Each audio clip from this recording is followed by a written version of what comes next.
There you go. I managed to do it, Dave. Well done. That's in Race TV, block. Go Warriors, wait. I did go on the wrong channel first, just so Yeah, sure it does. Ah, I went on the wrong server first. you're 100% sure it blocks whispers.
Hello everybody and welcome to the GPVWC Formula Challenge. We're here live today from the Istanbul circuit in Turkey. My name's Liam Jenkins and you join us live for the final 5 minutes and 53 seconds of qualifying. Unfortunately I haven't been able to call the last two races, but nothing's really changed at the very front of the championship. Emmanuel Gegzala is still firmly in front of R09 and then in second. However, he has got some close competition just behind him. We'll go through the full standings in the warm-up session, but for now, let's just take a look at qualifying and exactly what events are going on around the prestigious Turkish circuit. So currently it's a familiar face at the top. Emmanuel Gegzala has almost 0.3 of a second over race winner and Turkish Motorsports driver Pedro Melim, who's dramatically improved his form over the past couple of weeks. Been a great driver to watch progress and now challenging right at the front of the field. We'll see what he can bring during the day. Then the United Motorsports driver Tom Jacobs currently inherits third position. And he's also followed by Dave Fiddick, again Simic, who spoke very highly of them before and their consistency. United Motorsports also in fifth in practice, I beg your pardon. The two United Motorsports drivers were both inside the top three, so they were looking very, very strong earlier on. They're looking to carry that form into today's qualifying session. We'll see what they can produce as time goes on. Still 4 minutes to go, so plenty of action, which we could still see. And Pedro Melim has now just, in fact, topped Emmanuel Gegzala's got time by 0.008 of a second, so barely anything separating the two contenders at the moment. Gegzala looking like he needs to do a little bit more circuit though in terms of Wagner. You've got Simuris, who's just up in front of him as well. He's going to have to navigate his way through that carefully and make sure that he doesn't get in anyone's way or vice versa. He's going to be very wary of the other cars around him as he comes down the straight to start another lap. I don't think he'll be able to have the pace to beat it this time round, but we'll see what he can do within the next couple of laps. As we say, we're looking at maybe around 2.5 more laps from these drivers before the time hits zero.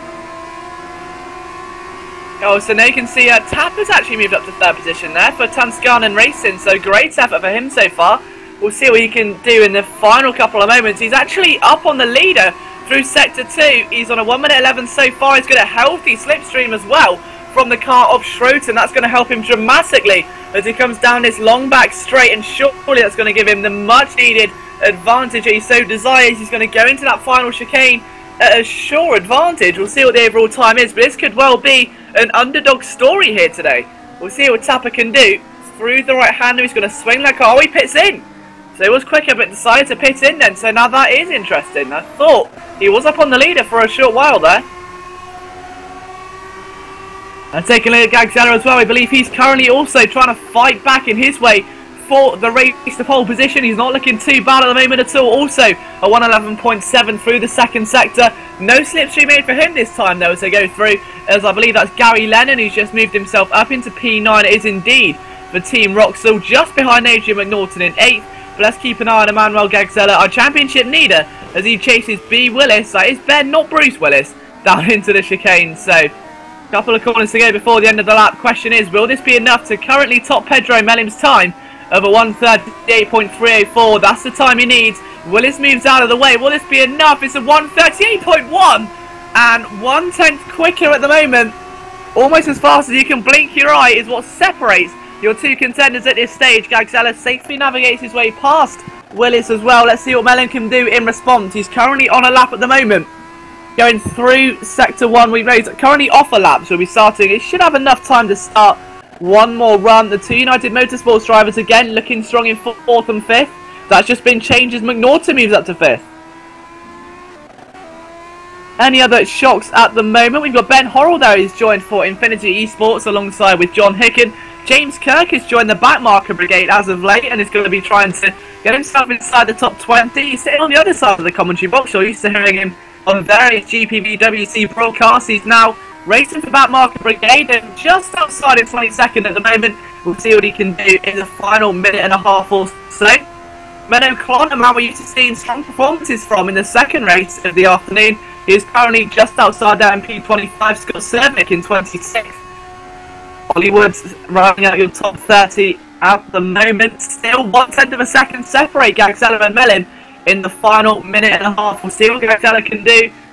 He's still on circuit at the moment. He's 2 seconds off of his current best time, so I don't think he'll be improving this time round. However, Pedro Melim has just started his final bit then. This is the man you want to watch, the lap you want to watch. It's the last chance gasp round to get himself inside that pole position rank. He wants to do this. He's been there before. He wants to do it again. For Simming Motorsports, a very established driver in the GPVWC community and sim racing as a whole, and he's looking pretty strong in the first sector so far. Great balance of the car as he swings it down left now, gets ready to try and get as early on the throttle as you can down this short straight end sector 1. He's looking for a 36.8. The time he received, however, is actually quicker by 0.3 of a second to Pedro Melim. It's flying at the moment. McNaughton moves up to P5, but this is the man everyone's keeping their eye on. Gagzella's got to be worrying now. He's going to be trying to maybe keep an eye behind him. Sleep with one eye open, the old saying goes. Through turn 8, Melim comes down the hill. We'll see what his time will be through sector 2 in around 10 seconds. Looking for around a 111.9 is what your pole sitter currently has. What can Melim do through here? It's a 112.0 he needs. I think he's going to get at least a 111. And it's a 111.7. He's still 0.3 up. This could be the time he needs. James Kirk also breaks in the top 20 with 14th place for the backmarker brigade as the session timer hits 0. Melim comes in towards that final chicane. He's locked up there. He's gone wide. And surely those 0.3 may have just been lost. He's called it a day. And he's onto the grass. And right at the end of the session, we thought it could have been done. He was 0.3 up. But it looks like Emmanuel Gagzella is going to take the moral high ground as he provisionally moves into this session as a pole sitter. Gagzella. And look at that, no way. Tapper right at the end. But Tanksgarden Racing beats Melim. And he's 0.04 of a second slower than Gagzella. If that pace maintains during the race, this is going to be a very exhilarating 20 laps or so. A very, very dominant time there, and perhaps a warning sign to the likes of Gagzella and Pedro Melim. It's not a 2-horse race. Tapper is very much in this fight. He wants to be a contender, and he's made that point evidently clear with that lap. As the session hits an end, and it was Gagzella who took pole position. And then Tapper in second, Mel in third, Tom Jacobs and Adrian McNaughton fourth and fifth place. Cameron Brewster in P6 as he returns to the pit lane.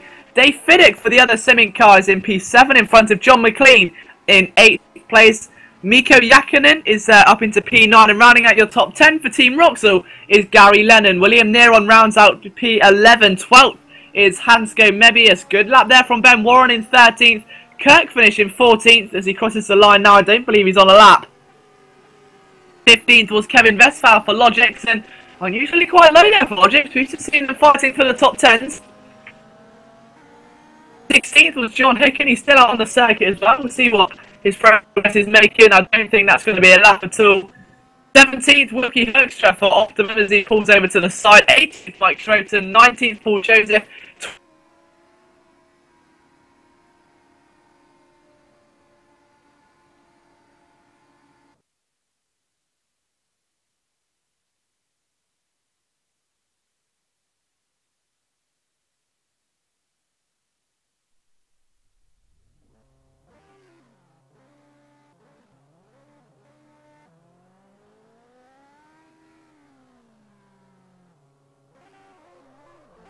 Brandon Warren, 33rd, Pulse Racing of Ben Willis, 34th, Similaris Alejandro Fernandez, 35th, and they round out your runners for today's race so far. Look at that, Tapper said he's still shaking from that lap when he was inside the booth there, and what a momentous shift that must be for him. He's right up there with the young guns now. It was such a good charge for him.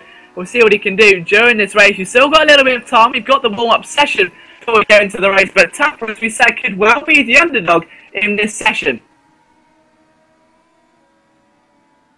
So 10 minutes of warm-up, the driver's just taking time to maybe get their heads in gear, maybe quick go for a toilet break, get some food, get some water, just get yourself in the zone, and surely no man more than Tapper. He's done an absolute blistering lap to get him into P2. We'll see what he can, as we say, produce during the race, and if he can carry that pace over. So what about strategy here as well? No rain here in Turkey this weekend, making it a much more easier call when it comes to strategy. Track temperature currently at 31 degrees with the ambient temperature at 17, so almost perfect conditions for these race drivers here today.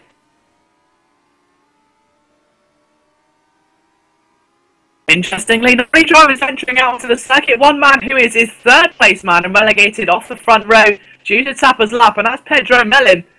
A man who, as we say, has been cheering on, kind of a fan favourite over the past couple of races or so, challenging Gagzella right at the front of the field. He wants to be faster, he's got that hunger, then he knows he's faster. He was 3/10 up through the first two sectors, and a slight lock-up in that final chicane cost him dearly. In fact, cost him what would have been a possible pole position, because 3/10 quicker would have made him 2/10 quicker than our current pole sitter, Emmanuel Gagzella, who has another pole position into his checklist. So it's another one off the bucket list for him,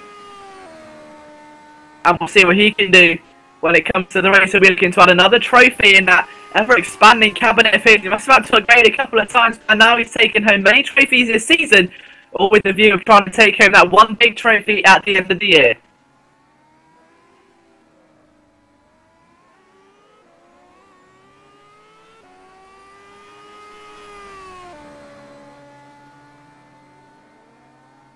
So just keeping an eye on the warm-up session as well. We've got 15 laps plus the formation lap, which is the race setting, so going to be quite crucial here. It's roughly about 40 minutes of racing, I'd say, including the pit stops as well. The drivers really eager to get out here. The Istanbul circuit, probably one of my favourites on the Formula 1 calendar, and definitely on the Formula Challenge. It really does provide an exciting race for these drivers here today. They all want to dominate it. It's a very fast circuit, one which encourages aggressive driving, one that wants you to see take corners as fast as you can, hit braking zones as late as you can.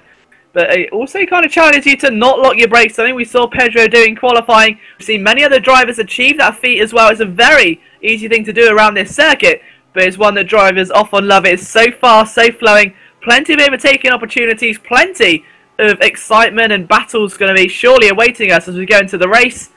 And the drivers are surely all going to be showing the same view. And there goes Fernandez in a very peculiar incident into the chicane, completely opposite lock there. And that was going into turn 7, I believe, actually. He just went completely off. He's got the car going again now, but even so, it's a very interesting crash, to say the least. We've never seen a spin quite like that, I don't think. He's turned in, the back end snapped the other way, and there was no contact, there was no apex involved, anything like that, as Wagner's just gone off as well, missing turn 9. The drivers maybe just trying to get the mistakes out of the way before they move into the race. Menno Klont sets the first time in the warm-up session with 6 minutes to go of a 1:42.290. So good job there for him so far. Just trying to get some more laps under his belt in the Edenis engineering car. However, he's now 2.8 seconds behind Pedro Melim, who's eager to make up for qualifying and prove he has got the pace and he wants to jump turn 1, of course.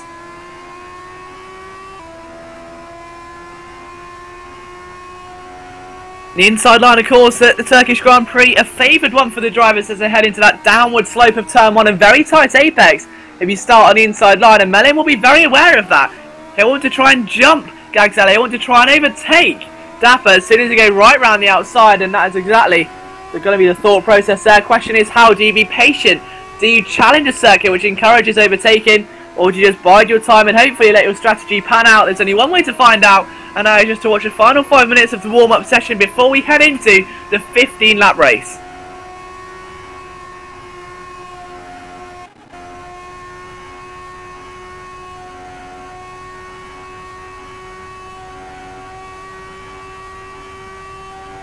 Interestingly enough, Gagzele has not left the pit lane. Drivers who currently set times being Pedro Melim, Menno Klont, we've got Cameron Brewster for United Racers there, and again, United Racers could well be underdogs here today. They've been looking strong all weekend, strong qualifying finish, strong practice finish, and I'm sure they'll be looking to complete the trio with getting a big race finish for them as well. It's all about consistency here when it comes to the team's championship.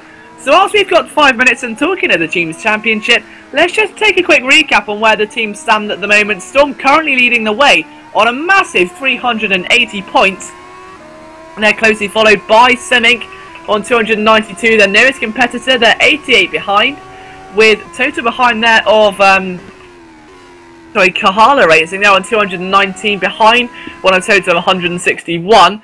Royal Blue Racing sit in P4 in front of United Racers, who jumped up last race, overtaking Optimum. So United Racers with a big opportunity here today. They've got the pace, they've got the car, they've got the drivers. Now all they need is that all to come together into one massive ball, bowl it, and hopefully end up with a strike. So we'll see what they can do when it comes to the race. Logic's Razor, slightly disappointing session there from Kevin Westphal today. He sits in P15 starting this race, wants some big points. They're currently on 94 and 20 behind Optimum Motorsport. Edenis are in 8th in front of Fogel Motorsports in 9th, with Racing Team Schroten tied with them in P10. Waters Automotive in P11 with JRT in 12th, and they round out your top 12. The rest of the teams respectively having all scored this season, which is a very crucial point for them there. In terms of the driver standings, it's all going to be about Emmanuel Gagzele. He's on 284 points so far. 133 is what his nearest challenger, Ari Newman's on. David Fiddick, P3, 117. Tom Jacobs in P4 with Wupke Hoekstra in P5. Adrian McNaughton on 96 points, tied with Pedro Melim. That's going to be key. McNaughton had a good qualifying session, as did Pedro Melim. The two drivers start very close to each other on the grid. Let's see how they turn out at the end of the race. Then a driver on 88 points is Ryan Gilmore in front of Franz Schneider in P9. Paul Joseph in 10th position, with Mike Schroten rounding out your top 11, just 3 points in front of Jack Nichols. So still plenty of action here to go. The best part is we're only just halfway through the season. Of course, after the Turkish Grand Prix, we head over to the ever exciting British Grand Prix, the home of British Motorsport at Silverstone, before heading over to Monza for the Italian Grand Prix. That's all to come within the next couple of months or so. But for now, we turn our attention to the final stages of warm-up. We've got 2 minutes and 35 seconds left to go. And it's a Semink 1-2 at the front at the moment, with Pedro Melim and David Fiddick currently heading the way, only separated by 0.05 of a second. So Semink once again looking to have that consistency within the team. 3rd place is Menno Klont, 4th place is James Kirk, 5th place Viking Racing driver Doug Killiard, and 6th place Alejandro Fernandez, who's moved from Optimum into DS Racing. We'll see what he can do as he approaches the race in just 2 minutes time. A lot of the drivers trying to maybe figure out how to approach this turn 1 using launch control as well. It's going to be all about that inside line. They want to vie for it, get themselves in a good position as Fernandez goes very wide, loses control again. That's the second time a peculiar incident occurred for Hernandez. Now I'm just going to take a replay and see how that happened. That is coming in towards the end of the first sector. He's maybe just taken a bit. He's gone completely off missed the curb and the car's gone the opposite direction and completely pirouetted back round.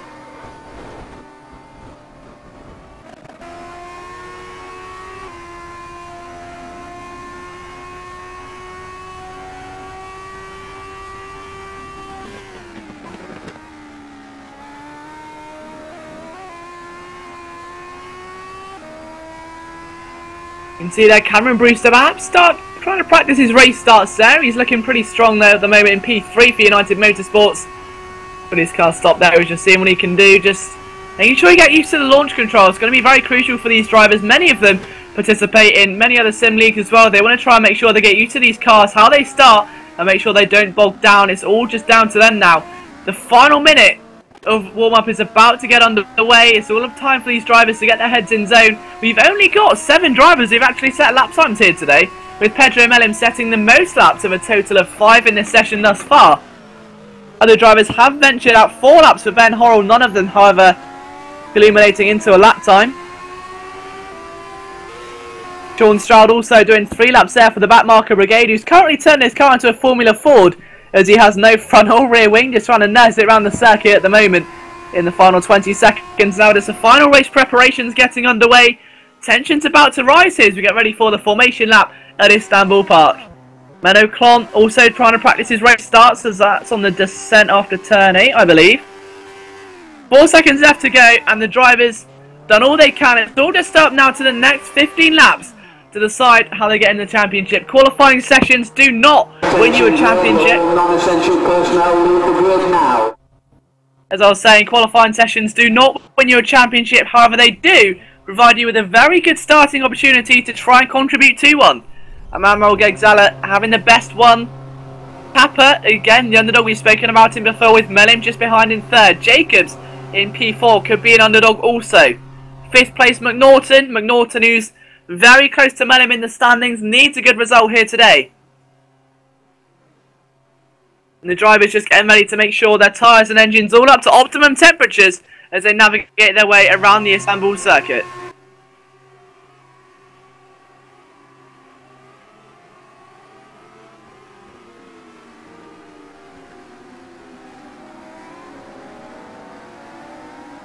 And as the drivers just make their way now, and it was a bit of a lag spike there, that wasn't a car just randomly disappearing off into the distance, and it's just a very tense time for these drivers. I've never been a fan of warm-up laps driving them because I just feel a bit too tense and often make mistakes. It's very easy to do. We've seen even the best of drivers, happens to the best of us, happens to the rest of us. I'm sure every driver has had their fair share of moments on a warm-up lap. That we're hoping none of that occurs today. They can just get their cars safely round. They wish each other luck just before they set off. And let's just take a look at Gagzella and how he's navigating his way around this Istanbul circuit. Probably and hopefully for him, the slowest time will be doing around this circuit as he approaches the infamous turn 8. I wonder how many drivers will try and chance an overtaking manoeuvre around there today as he goes through that second apex once again. Hits the third very gracefully, and it's so easy to run wide. There's a massive runoff area, which is a saving grace, as lucky there's no concrete barrier to see you slamming into. But it can lose you so much time and so many positions if you don't play your cards right.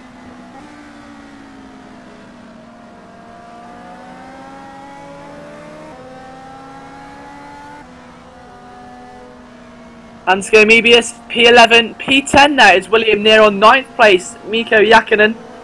Be interesting to see what he can do, and he's of course Tapper's teammate in the Tanksganen racing team. James Kirk, P13 at the end of the qualifying session for Backmarker Brigade.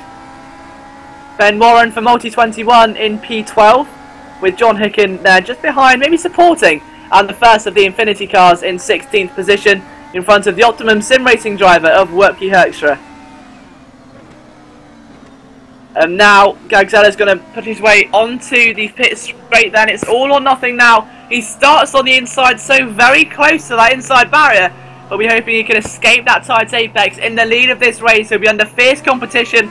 Tapper, Melim, Jacobs and McNaughton all would love to sit on that top spot at the end of the race. But after 15 laps, there's going to only be one man who can achieve such a feat. Gagzella will be hoping to extend his championship lead and hope it's him.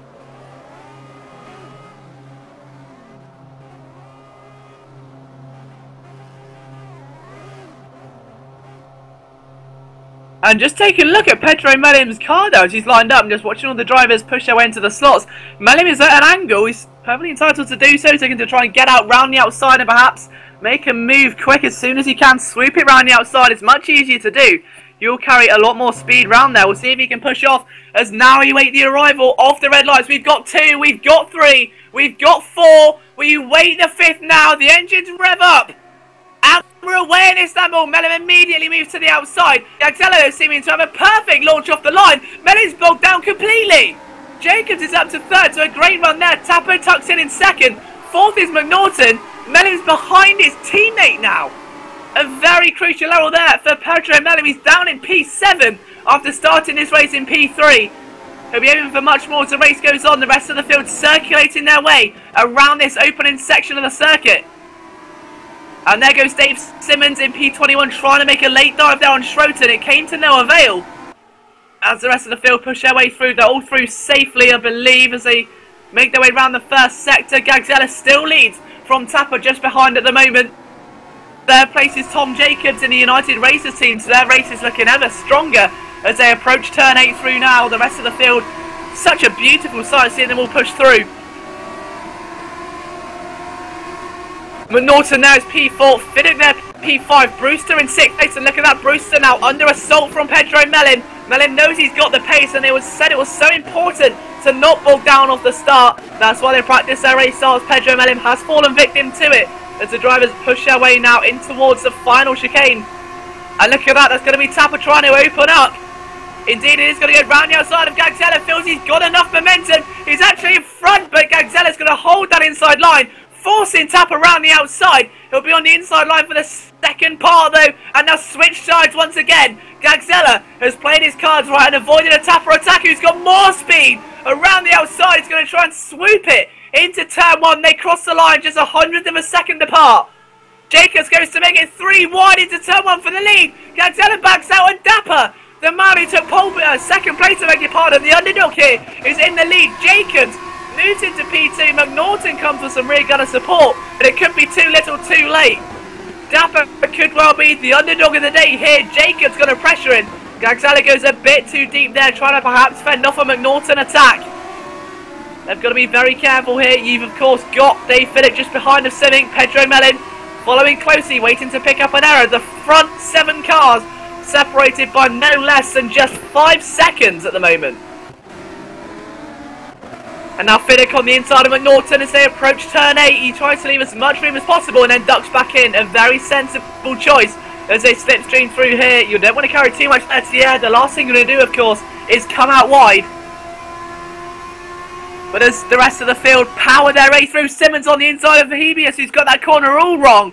And he's in fact gone off on the runoff area, and that is how much time you lose. 2 positions, in fact, is what that equated to in the end. But now look at McNaughton again under pressure from Fiddick as they come down this main straight, possibly the best place to overtake around this Istanbul circuit. McNaughton senses the opportunity. He's going to do exactly what Gagzella had suffered from the time before. Only this time Fiddick has a much greater run into the chicane and holds that inside line. McNaughton desperate to cut back underneath, however, can't make anything of it. He's got to be careful though. He's found himself in a very unfortunate simming sandwich. If anything does go wrong, he's going to be suffering a major overtake from Pedro Melim. Tom Jacobs sets the fastest lap of the race with a 1:39.867. And he's now in the lead of the race actually. He's overtaken Tapper in towards that final chicane. Tapper trying to come back with him once again. The 2 race leaders now fighting their way through the opening sector. Yeah, you can see Gagzella watching on. Doesn't need to risk anything. He's still championship leader by a long way with Niemanen not present in this race. And there's a battle there as well actually.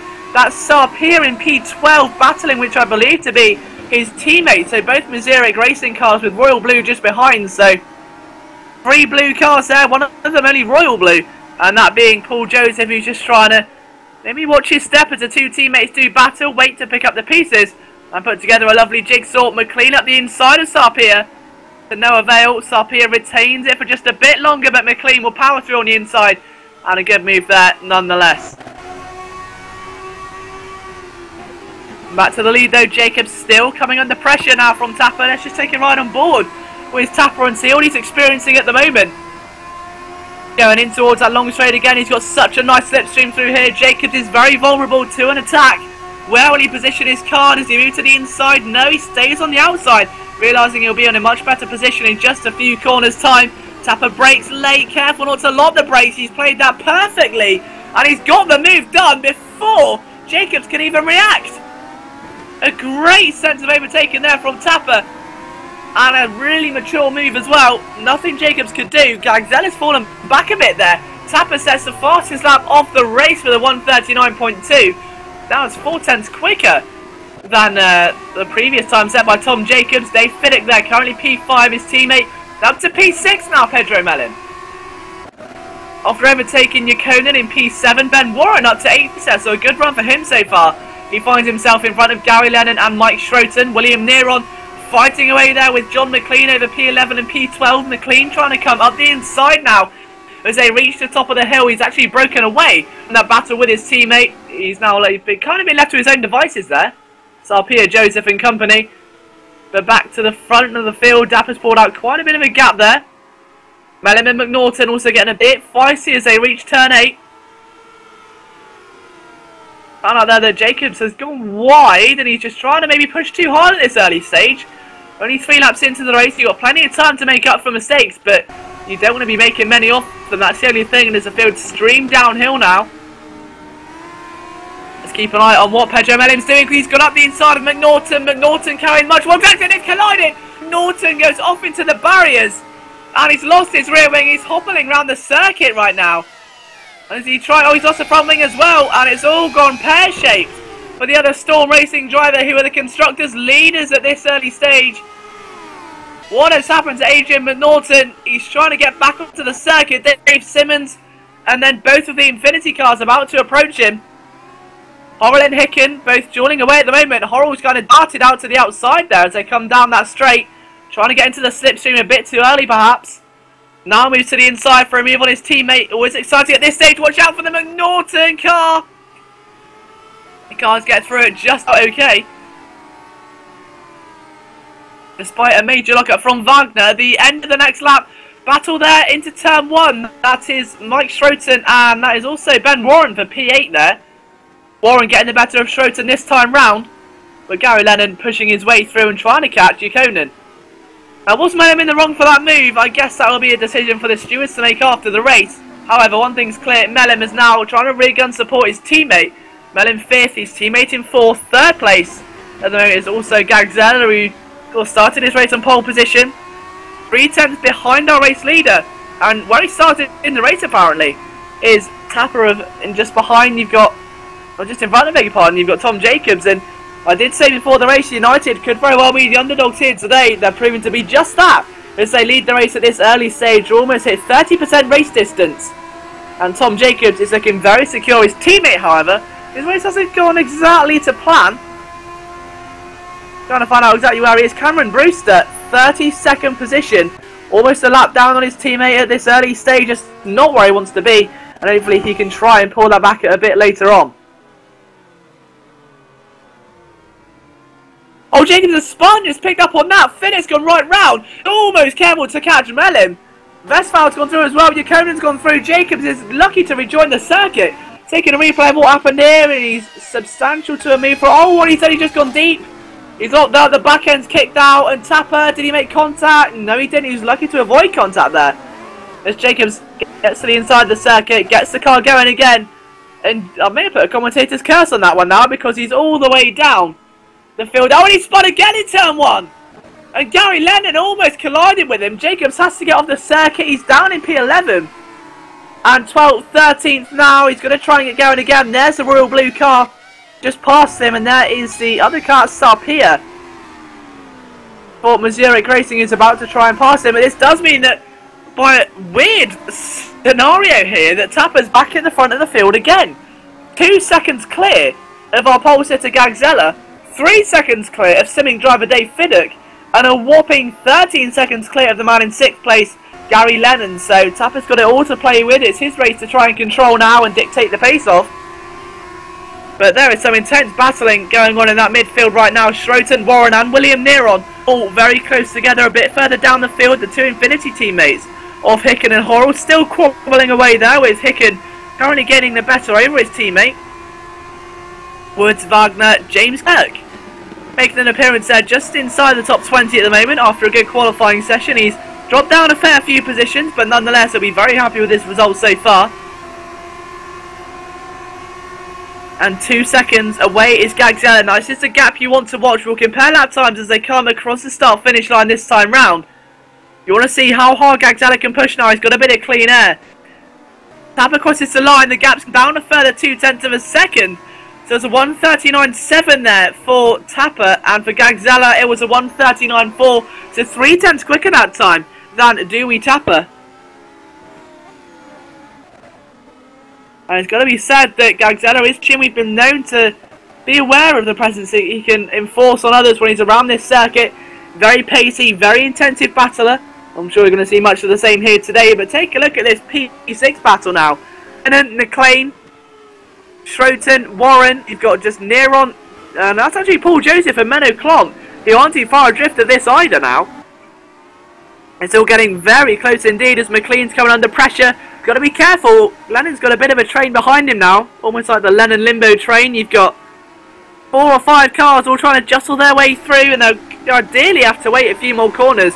They approach turn 8 now. They try and want to get to around turn 12 and 13. Which is where their foreseeable future will be when it comes to overtaking manoeuvres. They'll power through turn 8 now. Careful not to catch too much air and run wide as McLean picks up a very nice slipstream. Down the hill they come in towards turn 9 and it's massive group of cars just hustling away.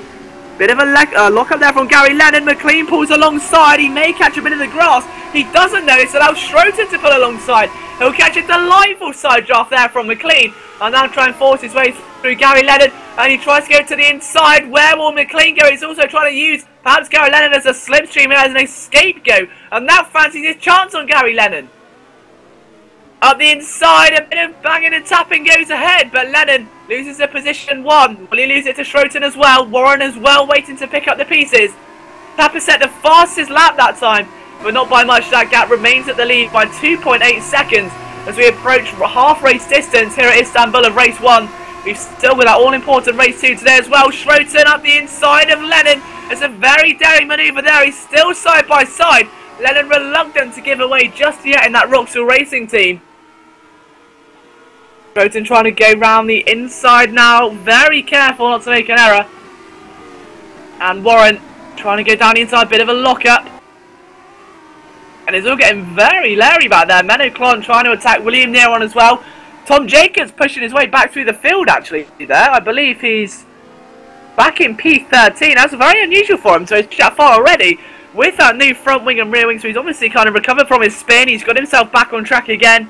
And we'll see what he can do from this position. As we say, he hasn't had to pit yet, we don't believe, so he's still in P12. 25 seconds off our race leader at the moment. But he is carving his way through the field like a knife through butter at the moment. 2 cars who are also close together. Still Gary Lennon and Schroten now as McLean tries to escape into the sunset. Already got himself a nice gap there of 0.9 of a second. Schroten will now fancy his chances as they come in towards that long straight once again. The DRS zone in Formula 1, no such driving aid here in the Formula Challenge. But Schroten goes round the outside, he feels the time's right, looks back in. Doesn't want to be too hasty with a move like that. You've got McLean passing Westphal just up in front. And as they go in towards the final corner, McLean's in. McLean's making a pit stop. No other driver's done that just yet. Gagzella's also stayed out. Fiddick as well, Mellon. Conan, but those hungry pack of dogs which are navigating their way in towards turn 1. Schroten, Lennon, Warren, Neron, Klont, we've got McLean, you've got Joseph there as well. It's all about John Hicken now and Sarpia. Hicken's broken away from his teammate, assaulted the Mazurek racing driver of Sarpia into turn 1. He's got a much better exit if I do say so. He's going to come right back and bite back with anger as he tries to go back up the inside. They climb the hill now. He will have the inside line as they hit the very top, and he's gone deep. Hicken says thank you very much. Sarpia says not so fast and comes right back. Oh, they've made contact, and Sarpia goes careering into the barriers, and a very promising race has just been made a little less promising. Luckily for him, it is around the first time of pit stops, and that is James Coke battling there with Leak, I believe. Indeed it is, as Daniel Leake for the Underwater's automotive driver. His teammate, P7, Mike Schroten at the moment. He's actually side by side with Gary Lennon at the moment. Let's see how this pans out. Out the inside goes Schroten. He's going to try and hold it, catch the apex nicely. And no response actually. Schroten's done a very nice job. As Lennon's just kind of left wondering what's going on. They're still side by side though. Schroten's going to have to try and cut back in the slipstream. Careful not to turn in too early. We don't want to see any more contact at this stage. Tapper still going quickly on lap 9 out of 15. And a big look up there from Lennon allows a straight manoeuvre there from Schroten. And now Lennon's got to be so careful. Ben Warren's going to capitalise on that one. Thank you very much. Lennon still powers around the outside. There's a car off there. That's Sumaris, we believe. We just take a look at that gaggle of cars and what it's turned out to be right there at the moment. That's William Neron trying to maybe push his way through Ben Warren. Careful. Vulnerable to an attack from Menno Klon. And it's already too little too late. Neron made his position, he made his bed, he slept in it. Unfortunately, it could have been the wrong side of the bed as Menno Klon passes him for position 9 out of the runners we have here today. A big lock up there from Lennon. And Schroten was just able to hold on that little bit longer. Ben Warren also desperate to push his way through. A very strong run here today for Ben Warren. Gary Lennon also trying to push round the outside once again. He's desperately trying everything he can before the pit stops here. Talking of pit stops, keep an eye on what Tapper's doing at the front of the field. He's got himself with 3.1 second gap now in Gagzella, so he's actually pulled out 0.4 of a second over our championship leader. So Tapper's looking very, very strong here today. And if he can retain that race for the final 40%, there's no reason why he can't be sitting on the top step of that podium when this race comes to a close.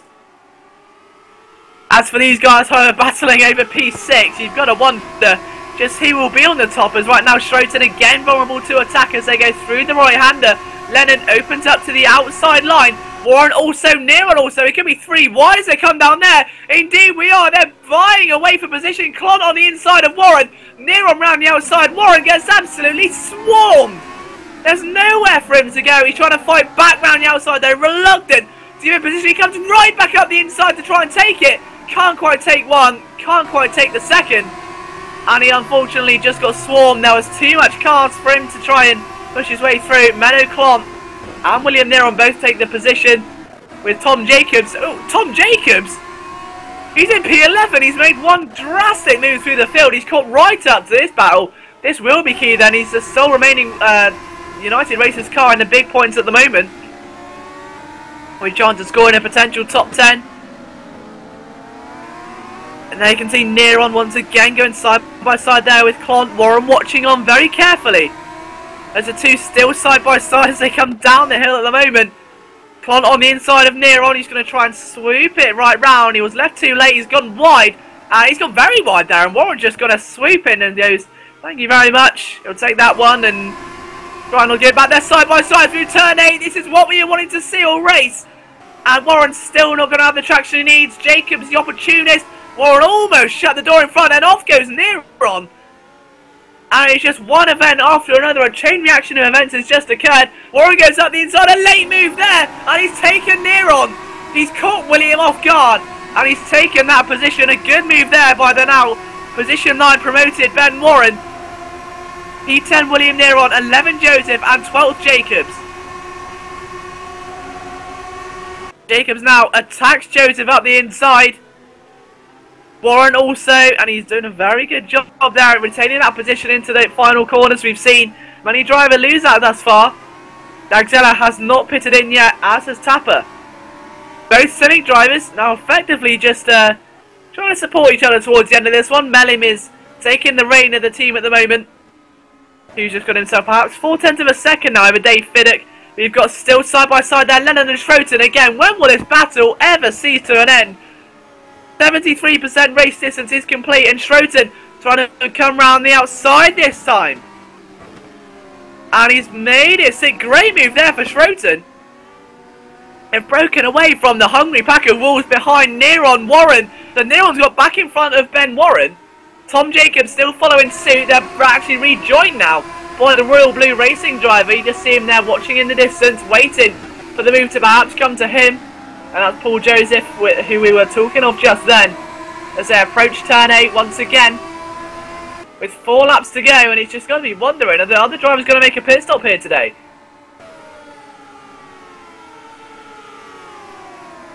So perhaps just those who are struggling on the tyres. The rest of the drivers maybe feeling confident enough to go out in the whole race. And it's just, you've got to wonder though, do you go in your own safety zone or do you go for the aggressive strategy? It's all very well for a driver who's perhaps in his first couple of races within the Formula Challenge to try and risk going on a full tank of fuel. But if those tyres get absolutely ruined by the final 3 laps or so, then you just don't know what kind of handling that car's going to have, except very bad. As Lennon goes into the chicane again, at this time overtaking Schroten, who bites right back round the outside. He wants the inside line for the final corner, and he's got it as well. Very, very strategic position there from Schroten. As Lennon, and he makes a bit of contact with the rear wing.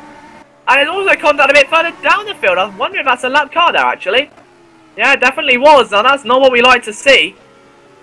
Who's that? That's actually Willis, who's got himself right in the wrong place at the wrong time as they enter turn 1. 3 laps left on the clock. And Lennon again this time on the inside of Schroten. Will be on the outside for this corner as they sweep round the long left-hander inside into the right-hander. And he's played it beautifully. And these two drivers, their racing etiquette has been in a class of its own today. They've got the utmost of respect for each other on the circuit. Some fantastic battling. This is heart-racing stuff. And Menoclon just waiting behind as Lennon again goes on the inside now.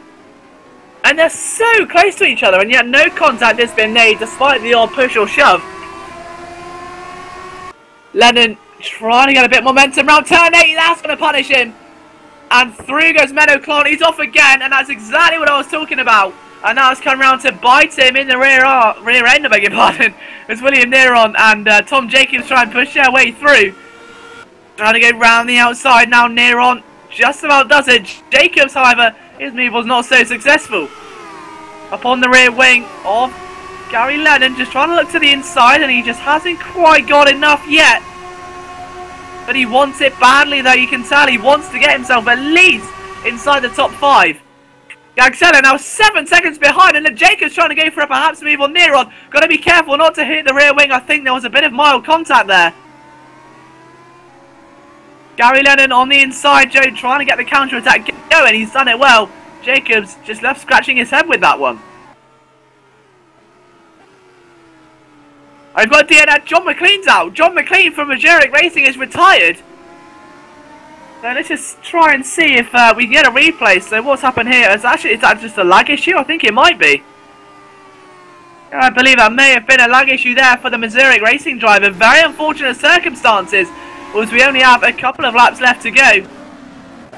But that battle still as fierce as ever in the midfield. 7 seconds now is what separates Daryl Tapper from Emmanuel Gagzella. Gagzella, who's actually just overtaken Mellin there, and Mellin has caught right up to him. What has happened here? Pedro Mellin for P2.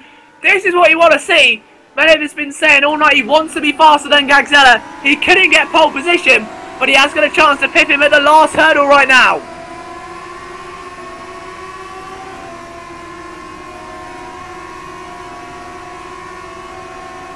Dave Fiddick there also trying to offer some support for his teammate, but what has happened to Gagzella? He was only a few seconds behind earlier on. Perhaps just a tyre. There's a big lock-up. Mellin goes up the inside. And an easy move there, and something's got to be wrong with Gagzella.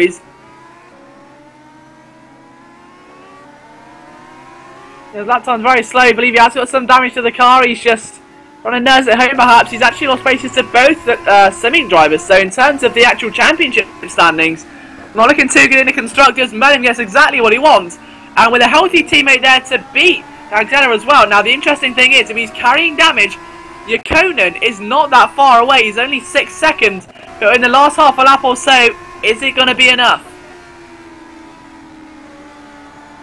Yeah, so we've just had confirmation. It is Gagzella's right front tyre that's kind of weighing him down at this stage, and we're just trying to see where he's going to be in relation to Ykkönen, because Ykönen's pushing very hard. He's broken away a 15-second gap to the onslaught of cars which are dueling away behind. Jacobs Jacobs has pushed his way through the entire field up to P6. But we now just await the arrival of Tapper, who's coming towards the end of his lap as well. Stoneway Jackson to try and feast their eyes on as Warren is down to P12 there. Higgins just overtaken him. Schroeter's gone very wide. Has Schroeting got some sort of damage? Yes, he has. I think he's got a left puncture. I think yeah, his tyre's completely gone there. So tragedy for Ben Warren. Not Ben Warren, I beg your pardon. That will be Mike Schroeting. I did say that it's all very well in the hands of the racing gods when it comes to the tyres. How hard do you want to push them? And if you don't pit, then it's kind of on your own risk. But you take a look at Tapper right now. He will come around the final corner. And what a race it's been for him so far. He's done so well at this stage. And he weaves in absolute elation. Dal Tapper is a race winner in the GPVWC Formula Challenge Turkish Grand Prix. We said he was the underdog. He said he was shaking after the qualifying lap. His reaction right now, I will pay to see. A firm congratulations to our race winner there. It's a simming podium 2 and 3 for Pedro Melim and Dave Fiddick. Yakonen did, in fact, beat Emmanuel Gagzella in the end. However, Gagzella was able to come home in a sturdy top 5. Tom Jacobs, a recovery drive of a lifetime there for P6 in United Races. Menno Klon in P7, 8th place Neron, who again, very happy with that one. Gary Lennon rounds out 9th. 10th place in the end was Ben Warren. Gary Lennon also crosses the line with a puncture, so tyre wear. Very crucial, those drivers there in that pack were pushing their tyres all the way to the very end. No wonder that they got kind of worn out after that long. Ben Warren rounds out your top 10. Picken and Horrell, 11th and 12th. In front of Daniel Leake and the other Walters Automotive driver of Mike Schroeting, who again suffered a puncture, and unfortunately for Schroeting it was looking so strong for him as well. Joseph and Kirk 16th and 17th, so Kirk will be happy with that one. Brandon Warren for Rapid Raptor, good result there for him for the Brandon Warren car. Hansco Mebius P18, Ollie Woods P19, and Dave Simmons rounds out your top 20 again with some tyre wear issues there. And I mean, yeah, that's another left front gone.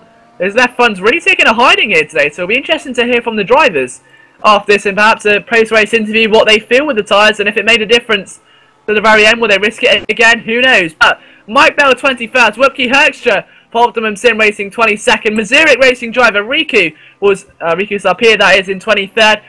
Tim Oliver Wagner in 24th, Scott Cervic for the other Optimum car in 25th place, Adrian McNaughton 26th, Cameron Brewster 27th, Doug Hilliard in 28th, 29th place Chris Williamson, 30th place was Ben Willis in front of Alejandro Hernandez in the almost like sister team to Optimum. John McLean, DNF there, very unfortunate for him. Also did not finish the race. There was Demetrius Simonis, Kevin Westphal for Logix, Matt Richards for Team Roxel, and Sean Stroud, who also didn't finish for the Backmarker Brigade. But what a race that was! A truly fantastic turn of events, a tremendous battle in the midfield as we get ready for the second race. We hope to try and hear from a couple of the drivers who took part in that race and their views on the events they saw. It's been such a good event so far, and the best part is the clouds, if you take a look at them, kind of showing over Turkey now. I'll try and bring you a better view in just a second. And if they've actually gone again, we believe. Let's just take a look. They were out just a minute ago, and yeah, so it's blue skies here again at Istanbul, luckily. And we now just quickly wait until the next session.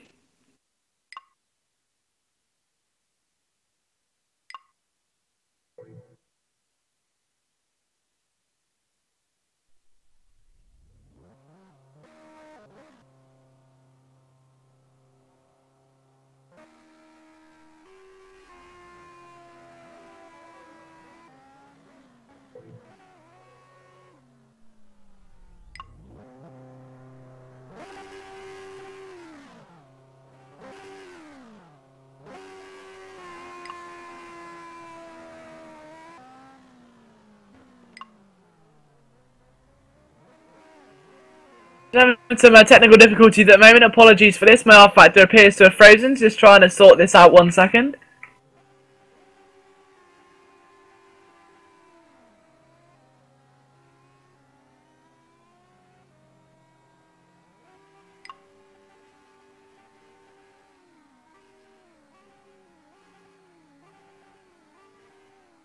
Okay, so while I try and sort these issues out, just been informed that the number that the kind of Russian roulette at the reverse grid will be is number 19. So the driver who finished in 19th position will be the man starting on pole position this time round.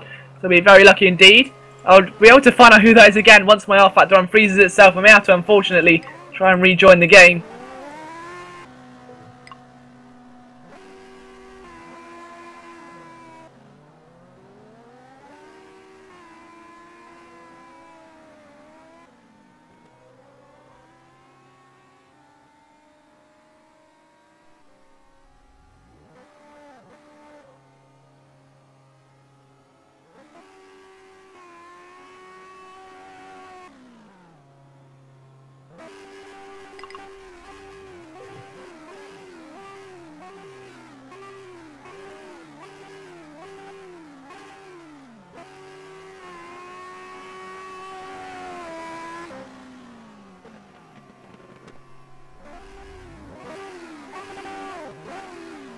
And so yeah, just confirm that we've actually got our top 3 for the race to the driver. In 19th possession was Ollie Woods, and we've got Hanske Mebius in P2, and then we've also got Brandon Warren, who will start in P3. James Kirk also will be starting very high up, I believe, possibly P4 there for him. So it's been a very good run so far, and I'm sure we're going to see some even more enticing racing as we approach the next session. So I'll quickly fix my technical difficulties, and while we're doing so, I believe we may have a driver in for interview. Okay, so currently joined by Infinity Esports driver John Hicken. And John, very interesting race for you today. We saw you going very kind of like wheel-to-wheel racing with your teammate. How was that for you? It was alright. I've never raced Ben before. To be honest with you, I've never even spoke to him. It was interesting. I don't feel like I was racing him, to be honest. I was more concentrating on getting my time back after that disastrous first lap, which was all my fault, to be honest. I think lesson learnt from this race for me is just cool down, really.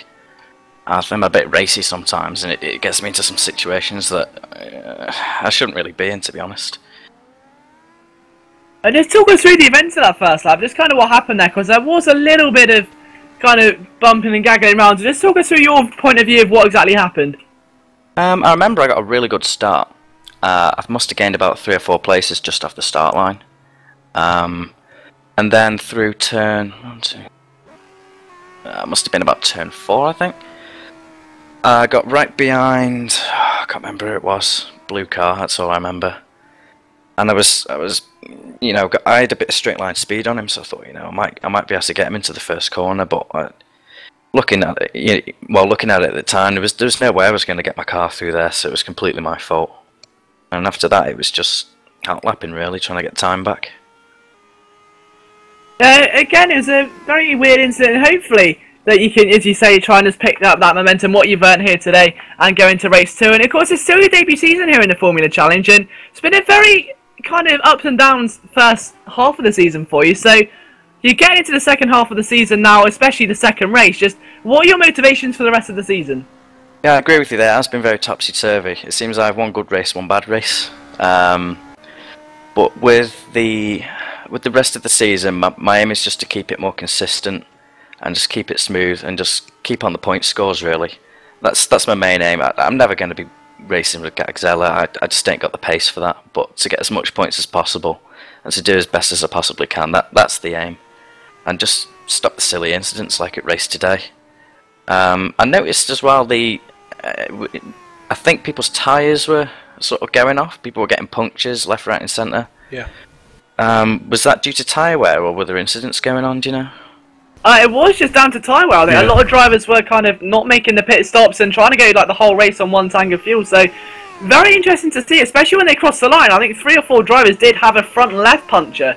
So we'll see what their decision is in race 2. But if you can fight the whole way, then just maybe lose a couple positions, or maybe just try and change your driving style to nurse the tyres home. It'll be very, very interesting to see, I think, and try and just get our eyes on exactly what the views of the drivers are. But how are your tyres, John? Because yours didn't seem too bad.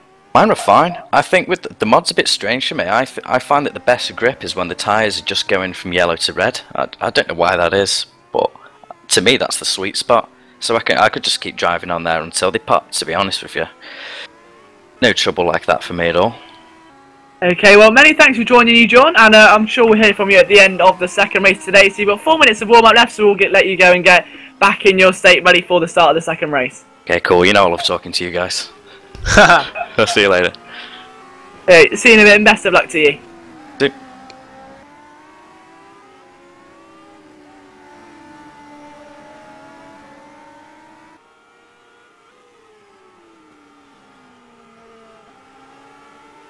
And so 4 minutes left then in the qualifying, well, in the warm-up session of what it will be. And we've got Menno Klont, who's currently trying to lead the charge at this stage. You've got Jökonen just behind him, and whilst warm-up times may not be representative, and I think one thing what you can take from that first race for sure is that it's just tyre wear is going to be an issue. And it wasn't so much a factor at the start of the race, or for the drivers who are at the front of the field and 10 seconds clear of everyone else.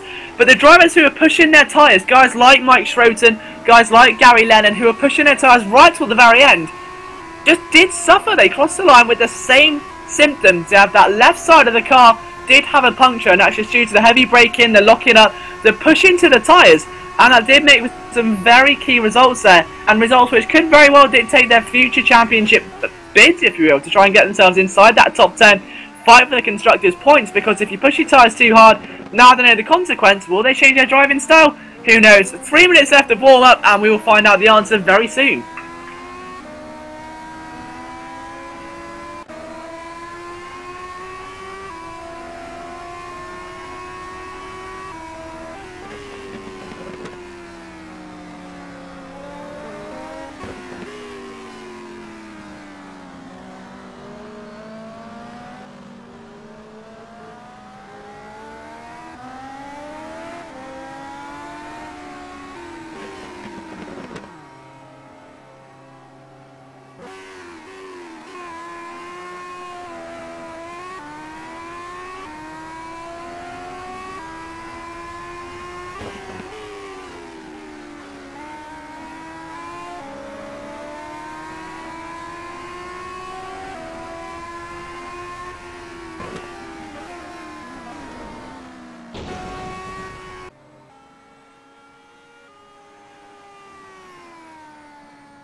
Hello?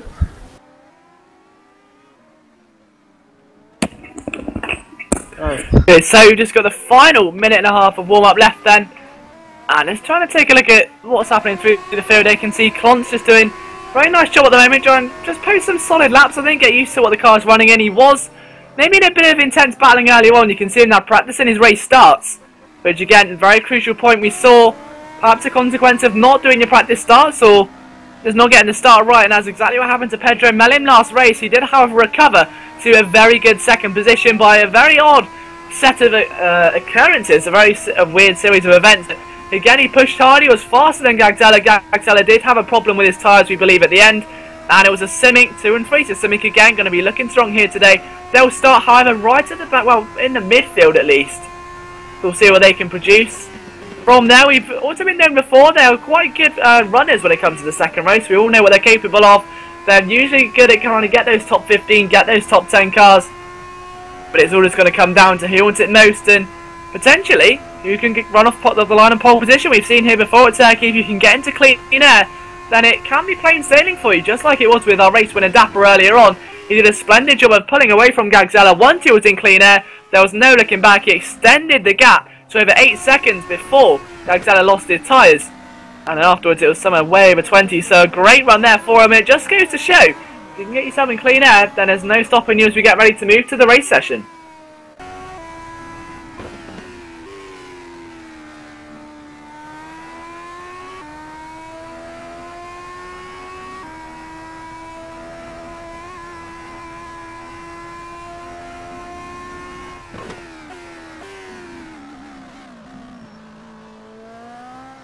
They're just waiting for the final couple of laps to be set now, the drivers to stop them, get back into the pit lane, and we'll wait for what could be one of the most exciting races of the season. The Turkish Grand Prix never falls short of excitement here in the GPVWC, and I'm sure we're about to see a few more reasons why as we head into the race section for another 15 laps of possibly some of the most intense racing you'll see anywhere in the GPVWC right now. So question is, who can be the man to lead into turn 1? Who can be the man to lead as they cross the line?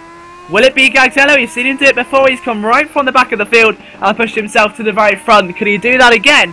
Or is he going to encounter some traffic? We've seen it before. Battling in traffic is a very key thing, because once you're on the inside line, the next corner you'll be on the outside line and vice versa. So once you've made your move, you've got to be very wary of a counter-attack. You have to be aware that other cars immediately got that momentum to back up your outside or your inside and take it back right from your very snatched palms. So to be very wary as a driver, you have to be opportunistic. You've got to capitalise on any mistake another driver makes, as you see Mike Bell providing a textbook example there to fit in with the commentary.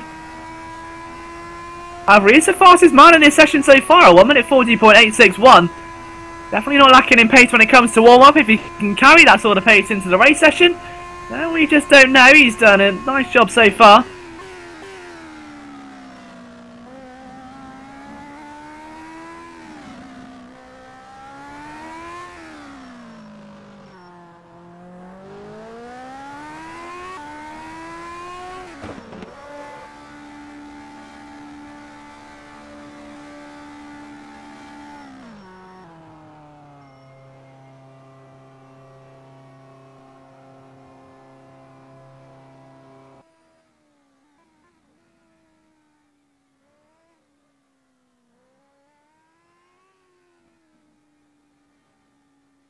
Attention grid, all non-essential personnel leave the grid now.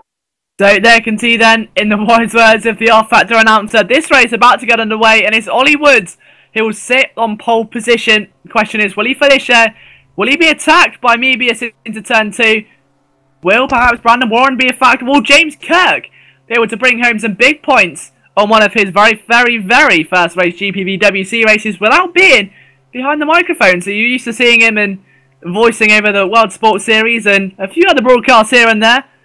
But today he's behind the wheel of one of these Formula Challenge cars for the Backmarker Brigade team.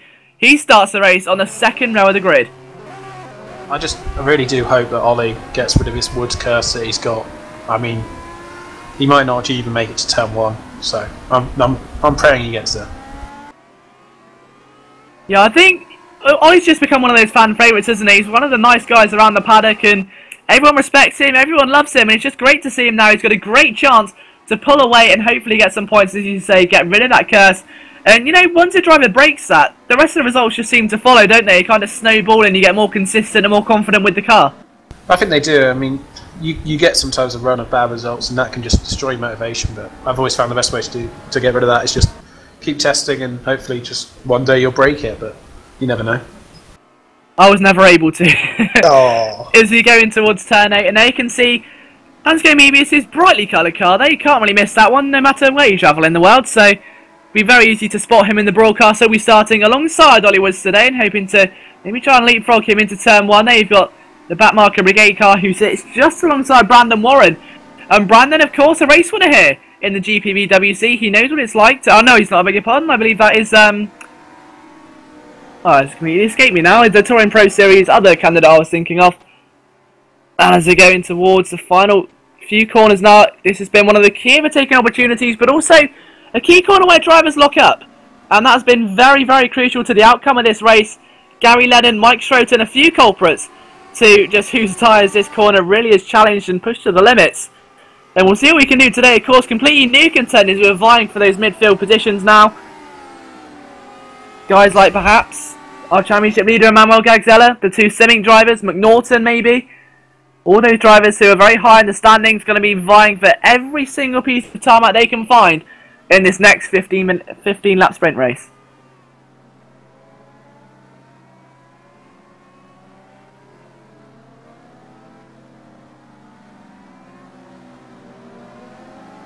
A great shot there, as you can see the drivers just trying to make their way to the grid.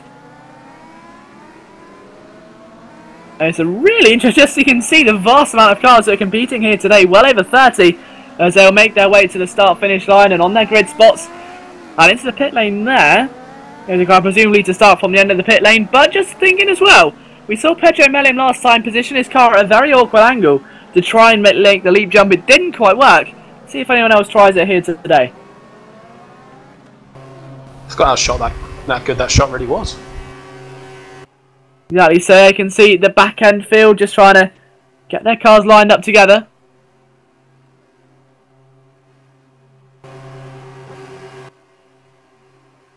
So we've now got 2 red lights, we've got 3, we've got 4. The fifth is illuminated, the feet above the throttle. They press down now for 15 laps of racing. Oh, and already contact!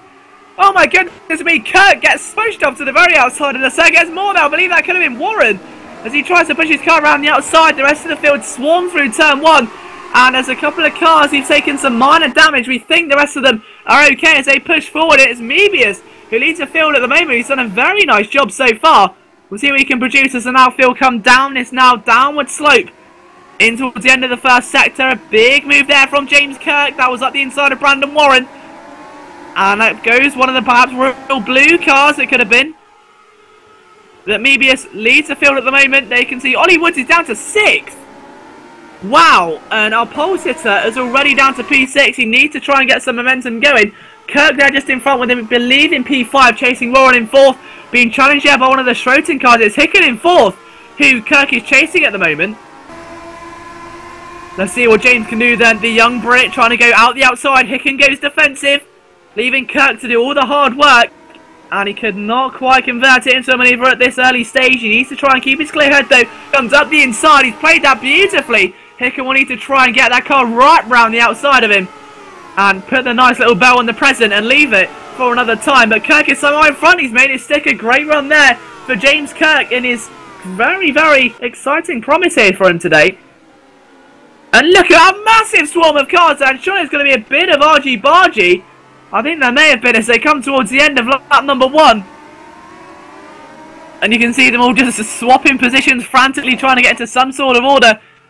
So it's at the moment Mebius that leads from Warren in 2nd. They can see just behind the battle for P4 and P5 with Hicken. You've got Paul Joseph for Royal Blue up into P3. So great start there for the Royal Blue driver as Kirk now tries to push around the outside of John Hicken, knowing he will be on the inside for the next corner. A very tricky move there by James Kirk. Hicken, who said he's had a very topsy-turvy season, wants to try and get those consistent results. Our race winner Tapper is up to P8 already. This is a sterling performance from him so far, only in 1 lap. He's got himself not only in the top 10. You can see one of the Schroten cars in the distance. You've got Warren there, who's going to be trying to partner him, we believe. They can ride on board there with Menno Klon as he tries to attack, get himself inside that top 10. He's been attacking Ben Warren before in the last race. They can see the rear wing. You've got the Civic driver who's just behind at this stage of that's Dave Fiddock, trying to maybe just pick up the pieces. And both Civic drivers are there together again. You cannot separate them. Every race this season, they always find themselves glued together, it seems. And Warren just trying to maybe push his way through it. That's Kirkhoff! James Kirk has lost the back end of the car. He gets it going again. But the Backmarker Brigade team may be living up to his name after that error there. And he's down now outside the top 20. Adrian McNaughton's down there as well. So what has happened to poor Adrian? He should have had a good start, but understandably not. Here's a replay of what happened to James. He's completely lost the corner. I'm guessing the bump on these, he rejoins the circuit. And there's nothing much he can do. He rejoined him live now and he's down in P23. The Hansko Mebius is not only leading, he's done the fastest lap of the race so far. 0.7 tenths of a second clear at this stage of Brandon Warren. 3rd place, Paul Joseph for Royal Blue. Royal Blue would love to get themselves on the podium here today. 4th place, Hicken still leads now. He's got a healthy 1 second gap almost now over the man in P5. Then you've got Tapper who's up to 6th. There's Cameron Brewster and the other United Racers Motorsports team trying to chase down Gagzella. Now that is very crucial. Look at the progress Tapper's made. Look at the progress Gagzella's made. Tapper up to P7 now, attacking for P6. Tries to go out the inside of Gary Lennon and he just can't quite make it stick through there. He's done everything he can so far. Still very early stages. Don't want to push the tyres too hard. We've learned that. And just behind, I believe that could be Brandon Warren. Still side by side there they go. And Ben Horrell now, that's who we're taking a look at. It's all the way down to P12. He's lost a position to the Simic. He's lost a position to Menno Klon. And now he may lose a position to the man just behind him. But you ride on board with Menno Klon from this rear wing perspective. And then Gary Lennon trying to fight back perhaps now down this straight. This is his best chance, if any, to try and get that position back under his control. Trying to pull away from Dave Fiddock as well. But there's Tapper, the man who wants to keep an eye on P6. Goes to the inside. Tapper leaving him no room. He does not want to give that outside line. Realises he has to try and sweep it around. Oh, and he does so. They're slamming that door shut with some authority. And Horrell's lost it there in the Infinity Esports car. Having only just joined the league, he's had a very interesting first race. His second race seems to take a much more worrying toll as he tries to battle his way there with one of the Royal Blue cars. And he's lost valuable time now. I think that's actually Tom Jacobs who he's near, so he's going to be miles down the order, possibly around P15 sort of area. I was actually down to P9 to P18. There's also a lot of time, as they can see Pedro Mellin and battling away there with Menno Klon. And Pedro again made some good progress here today. He's faster than Gaetano at this stage. There's Jenkins as well, though, who's also going to try at the inside. And poor Menno Klon has just been swarmed in the last two corners. He's not too sure what to do except now try and get on the counter-attack against that United Racers car. He goes to the inside and he couldn't quite get the move done through there. He's doing everything in his power to get the move done, but now Jenkins needs to try and set his side focused on the car just in front of him, who happens to be Pedro Mellin. Two drivers who want to try and overthrow Gaetano in his championship lead. He's taken such a domineering role in the opening first half of the season. And now as we approach the second half, it's going to get very interesting. There's Ollie Woods, our pole sitter, who's down to 19th, battling away with one of the United Motorsports cars. That's going to be United Racing. Oh, not Tom Jacobs, it was Brewster there. And he just couldn't quite get it done. He's gone about a conservative race, but there is Hansco Mebius. Might bow down in 25th there. Paul Joseph and the other Royal Blue second.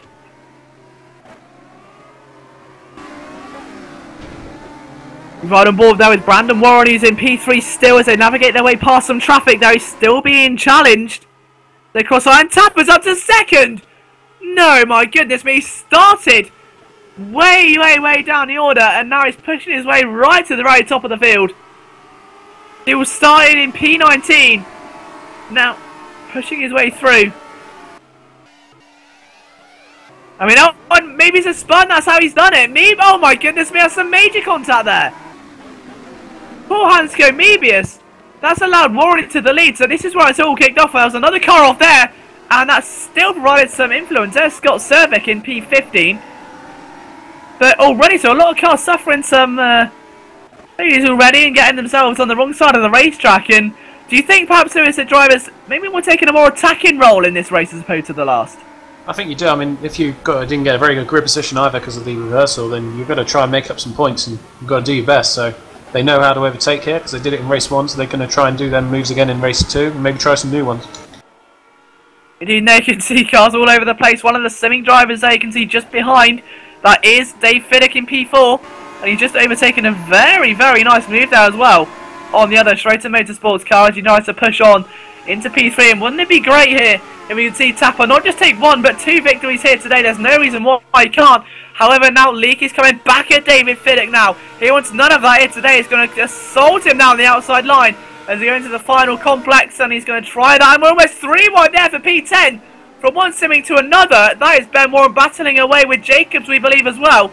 Now into the pit lane goes one of the Royal Blue cars. Warren up the inside, managed to hold that position, and on board, these cars don't seem to attack those final corners very quickly, but from that panoramic view, there are scarily quick speeds for a corner of that velocity. And yeah, there you can see, just Gary Lennon attacking again, Hicken up to 3rd. Could be a very strong race here today for Infinity. Horrell's racers not perhaps taking the Mr. roles would have liked to, but John Hicken said he wants some points. Going the right way about it seems at the moment, as Jacobs is trying to break clear of Ben Warren, and the Simming car has been pressuring him the entire time so far. That's Pedro Mellin, who's breathing down his neck, watching his every move. He's right on board with the man who currently inherits 8th position at the moment. 5 laps into the race, and still Tapper's leading. He's actually got in front of Warren. And if you can win 2 races in a row, that'll be a very exciting feat. And now, got to be careful. Warren is coming under a lot of fire now from John Hicken, and Hicken would love a 2nd place here today. Let's see what he can do as they come down the hill into the chicane again. And wherever we look, there seems to be a Simming Motorsports car around here. It's very interesting to say the least. Yeah, they are. They're everywhere, aren't they? And they're just trying to do what they can do best. Fiddick now trying to maybe take an outside approach here. We've seen 3 wide here before. Are we going to see it again? Hicken makes his move and almost snaps off David Fiddick there. They're dueling away. Fiddick's on the inside to put it 3 wide then. And Hicken makes it stick, and Warren loses further positions. John Hicken moves up to P2. And the Touring Pro Series driver I was referring to earlier was Danny Asbury. The name escaped me. But Warren is now, could potentially be looking at a win if he can get himself back up with Tapper. But not at that rate. Tapper sets a new fastest lap of a 1:39.482. Leak there for Waters Automotive. P7 at the moment. Trying to attack. He's got to be careful. There may have been a bit of a tap there, I believe. Again, another Simming car. This time, Pedro Mellin's looking on the assault here. He's trying to chase Tom Jacobs. I think the two drivers have weaved their way through the field masterfully at this rate so far. They now attack previous pole sitter Mebius. Gagzella, though, making no fault of his own. He's up to P11. They're on a very strong race, however, not making progress as quick as he'd like. He's in a very tense part of the circuit at the moment, with cars all around him fighting for position. It's a very aggressive part, and Gagzella's going to need to watch his step, perhaps. Mellin goes up the inside there of David Leake. He's done a good... Daniel Leake, I beg your pardon, and surely there's a bit of contact. Oh, and you could almost hear the paint chipping there. That was very close indeed. Mellin gets away with a very close scathe, and Mellin was also the man who got a very bit too close with Adrian McNaughton, I believe, in the first race. And that was, I believe, James Kirkhoff in the background again. Would have been for the Backmarker Brigade team in that bright yellow and purple livery. But here is Gagzella trying to attack Gary Lennon now. Menoclon just up in front as well. This is why you want to watch. Oh, we're going to go 3 wide. They've both got such a nice run on the back of Gary Lennon's car at the moment in that Roxall team. Now goes to the inside. It's a great braking manoeuvre there. But back to this. And now Warren losing further ground as our pole sitter tries to go right round the outside in that pink car. To no avail as they complete the end of another lap here. We've got 8 to go here at the Istanbul circuit, almost at the halfway stage, and it's currently Tapper, your race leader from Dave Fiddick P2. John Hicken inherits third position at the moment in front of, oh, and a big look up there. That's Mebius gone wide. What's happened there to Mebius? He's gone very wide into turn 1. Let's take a look at this on the replay then. So it's going in. Has he just been a lock-up? Has he caught the grass? Or oh, he lost the back end and he's clipped the apex. He's lucky to keep it going, but the tyres will not be thanking him for that in a few laps. He now sees himself behind Ben Warren at this stage.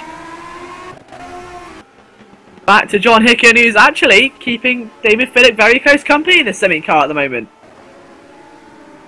And back to Gagzella. The action just never ends at this stage. Gagzella goes up the inside for P7. Anything you can do, I can do better. He'll be rapidly approaching Pedro Mellin and Tom Jacobs. There's Menoclon dueling away there with the other Waters car. He's been pushed off at turn 8. And just look at the ground you lose. He's gone spearing off. He rejoins the circuit just side by side there with Ben Warren, who's going to say thank you very much, as will Hansko Mebius, presumably. Bit wiggle there, though, by Menoclon. Not the easiest place in the circuit to be challenged as Gary Lennon again. And these two drivers have been both races here today. Non-stop entertainment. Lennon is just, he can't shy away from the action. His spotlight's always on him. As Menoclon just has to look on, and Amy go to the inside with 3 wide again. This time that is with Leake, Mebius, and perhaps Ben Warren as well. Ben Warren indeed it was. He makes a mess of both of them there. So a great run there. Jacobs sets the fastest lap though. So a great run there by Tom Jacobs. But now here comes Mebius again attacking Ben Warren. And as they come across the line, Leake's just trying to maybe wait for the manoeuvre to come to him. You don't want to try anything too risky. We're over halfway done here at the Istanbul circuit. And it's been a very good run so far.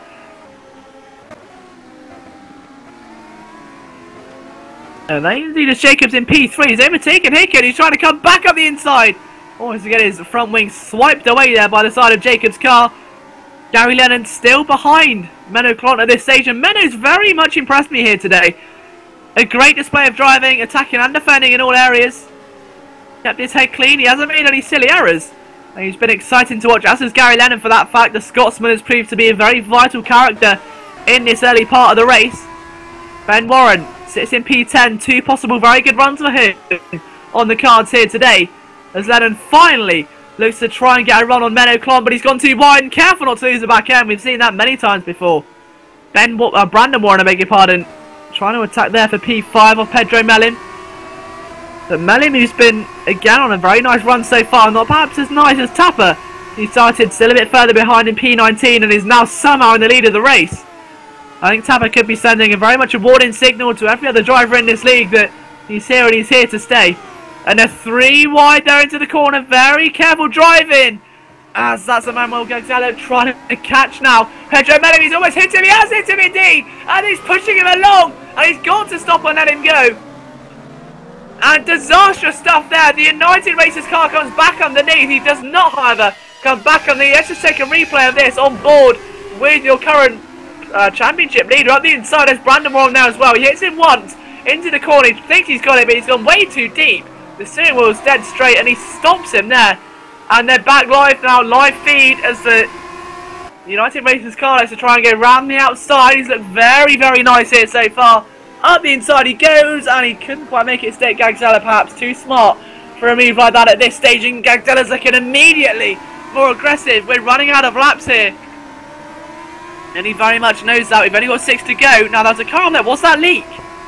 That was leak indeed. The leak has spun, and he's got himself going again. He's already down to P13. Let's take a look at how it happened. He's attacking Ben Warren then in the Multi-21 Racing into turn 4, and a big move there, and you can see he's clipped the rear wing. The slightest of touches provide the greatest of consequences, and again Tapper in clean air on his own.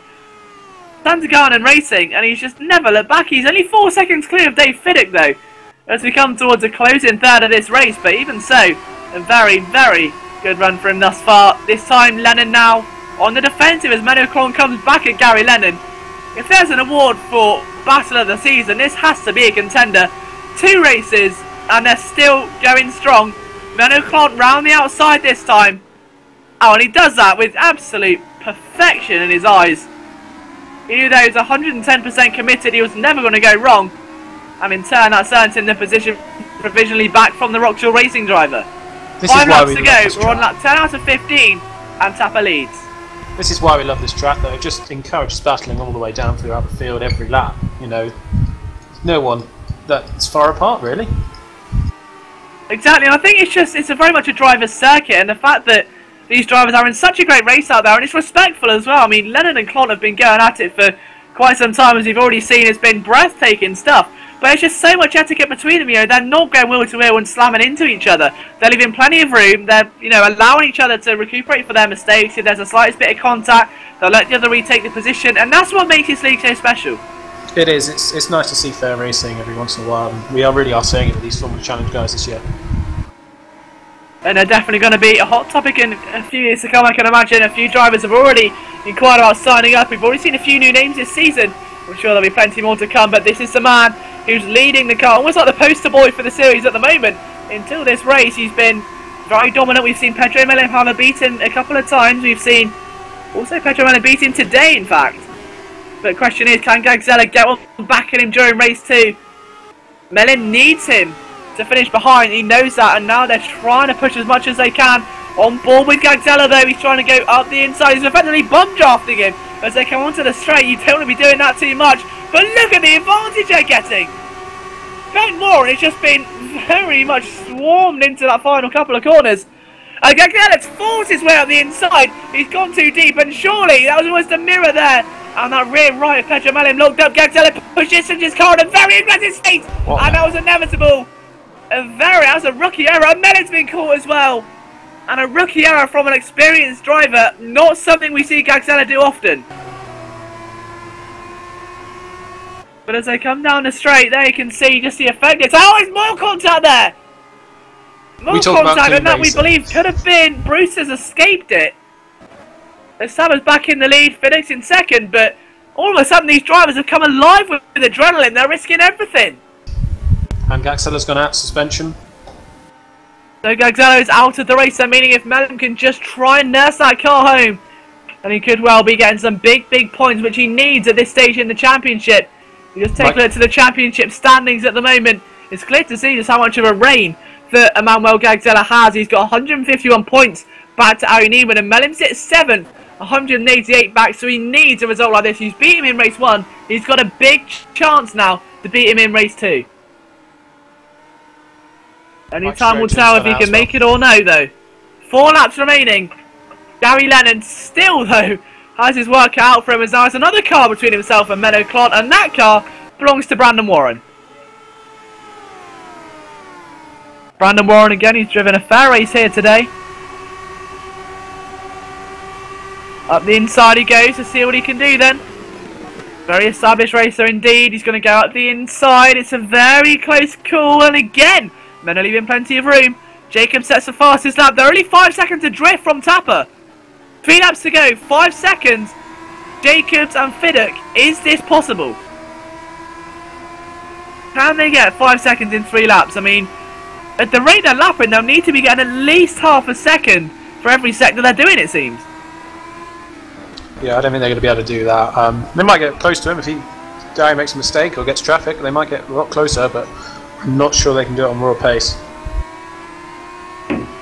Well, only time will tell. I think the main thing that the spectators will be watching is where to see what Fiddick and Jacobs do to each other. I mean, they've only got 3 laps to go.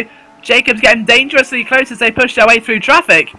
I'm sure Jenkins is going to be eyeing up that second spot. Clont now finds himself in 5th, but the 3 drivers almost pushed to the very edge of the circuit there. This is getting tense. Brandon Warren, they know what they say, Lewis. 2's company, 3's a crowd, and Brandon Warren is certainly making that statement true as he tries to have a look through turn 8. And that was never going to work through there. He's just trying to get in the slipstream, get a nice run. But he's going to lose out because Lennon's got a great run on Clont as they come back down the hill now. Warren's just trying to be the opportunist here. He does not go to the inside. He's got to be careful. Warren there waiting, watching to pounce. This is going to be a very tense final few laps here at Istanbul.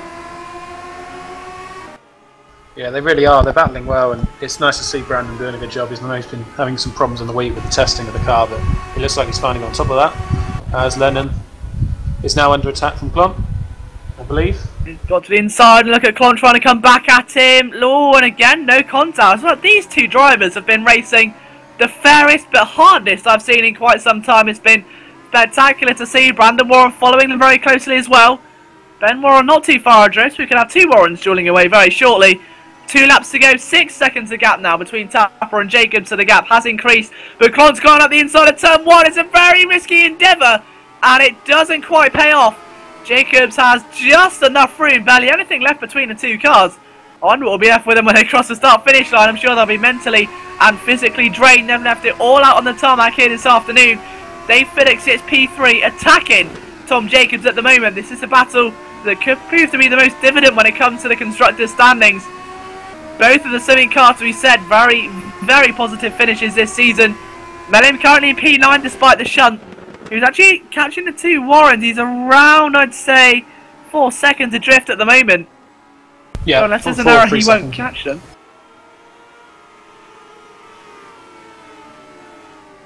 Up the inside there goes Clont. And through turn 8 as well. It's a very risky manoeuvre to take, and he's made that stick. Beautiful move. Yeah, I tried that move not long ago with Bart DeVos and it did not go well, so they've done well there. The cleanest cars on the track, definitely, for these both races. I mean, it's risky enough for me just going through turn 8 with 1 car, let alone going through side by side. That takes a lot of courage to pull off a move like that. Yeah, it's not an easy corner on its own. Gary Lennon as well, just trying to come back in. Tapper looking to go out with style as he starts his final lap.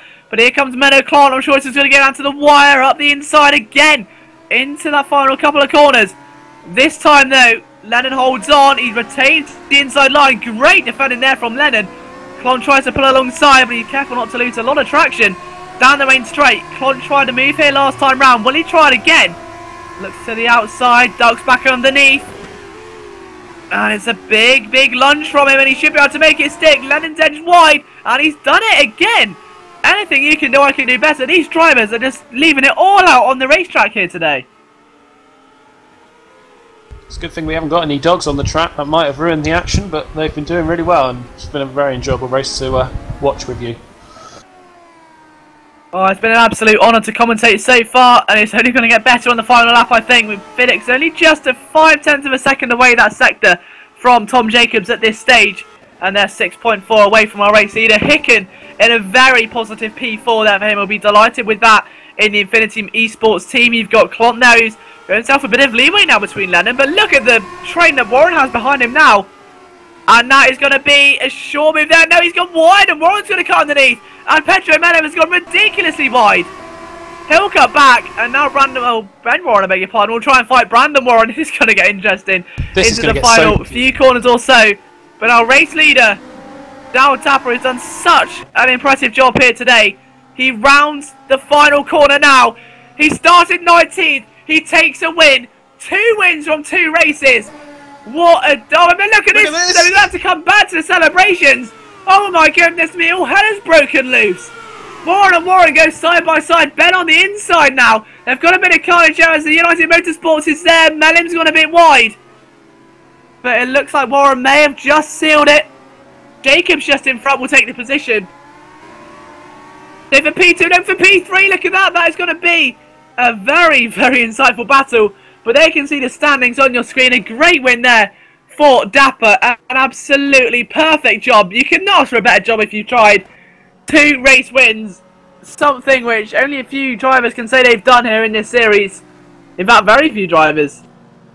And they can see them all. And look at that pack of cars. I mean, the respect they have for each other. I'm sure there'll be some very kind words said after the race. It was hard, but it was fair. Jacobs for United Racers makes up for a much better race one with P2. Fiddick for, that is Simic for P3. And they can see the rest of the field there as well. But James Kirk just outside the big points there in P13. But what a brilliant race that was. Menno Klomp P5 beat Gary Lennon in the end. Cameron Brewster was able to finish in P7. Melham in 8th. Ben Warren P9. Good result there for him. Brandon Warren in 10th. And look at the gap between them. Barely anything at all. Just a few tenths of a second. Adrian McNaughton in P13. Oh, P11 that is, I beg your pardon. P12. Daniel Lee, after a couple of incidents there for him. Ben Horrell was able to recover his car to 13th. Scott Cervic 14th. 15th.